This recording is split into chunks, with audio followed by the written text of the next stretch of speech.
Friends, তোমাদের সবাইকে Surajit Manna creations চ্যানেলের পক্ষ থেকে সুস্বাগতম। আমি তোমাদের জন্য এই ভিডিওটিতে তুলে ধরছি অষ্টম শ্রেণীর ভূগোলের চতুর্থ অধ্যায় চাপ বলয় বায়ু প্রবাহ থেকে একটি বড় প্রশ্ন, অর্থাৎ 5 নম্বরের প্রশ্নের সমাধান। প্রশ্নটি হচ্ছে, আয়ন বায়ু কাকে বলে? উভয় গোলার্ধে আয়ন বায়ুর বৈশিষ্ট্যগুলি ব্যাখ্যা করো। তার আগে তোমাদের কাছে অনুরোধ, তোমরা ভিডিওটি পুরোটা দেখো, ভিডিওটিতে লাইক দাও, ভিডিওটি কেমন লাগলো কমেন্ট করো এবং শেয়ার করো। আলোচনা শুরু করছি। প্রশ্নটি হচ্ছে, আয়ন বায়ু কাকে বলে? উভয় গোলার্ধে আয়ন বায়ুর বৈশিষ্ট্যগুলি ব্যাখ্যা করো। উত্তর, প্রথমে আয়ন বায়ুর সংজ্ঞা দেখো। আয়ন শব্দের অর্থ হলো পথ। কর্কটীয় ও মকরীয় উচ্চচাপ বলয় থেকে নিরক্ষীয় নিম্নচাপ বলয়ের দিকে সারা বছর ধরে যে বায়ু প্রবাহিত হয় তাকে আয়ন বায়ু বলে।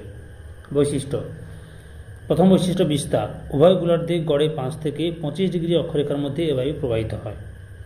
2 নম্বর বৈশিষ্ট্য শ্রেণীবিভাগ। আয়ন বায়ু 2 প্রকার। ফেরেলের সূত্র অনুসারে আয়ন বায়ু উত্তর গোলার্ধে ডান দিকে বেঁকে উত্তর পূর্ব আয়ন বায়ু এবং দক্ষিণ গোলার্ধে বাম দিকে বেঁকে দক্ষিণ পূর্ব আয়ন বায়ু রূপে প্রবাহিত হয়। 3 নম্বর বৈশিষ্ট্য গতিবেগ। উত্তর পূর্ব আয়ন বায়ুর গতিবেগ ঘন্টায় 16 কিলোমিটার, কিন্তু দক্ষিণ পূর্ব আয়ন বায়ুর গতিবেগ ঘন্টায় 22 থেকে 30 কিলোমিটার। 4 নম্বর বৈশিষ্ট্য বাণিজ্য বায়ু। প্রাচীনকালে এই বায়ুর প্রবাহপথ ধরে পাল তোলা জাহাজে বাণিজ্য চলত বলে একে বাণিজ্য বায়ু বলা হয়। 5 নম্বর বৈশিষ্ট্য আয়ন বায়ুর প্রভাবে মহাদেশগুলির পূর্ব দিকে প্রচুর বৃষ্টিপাত হয়।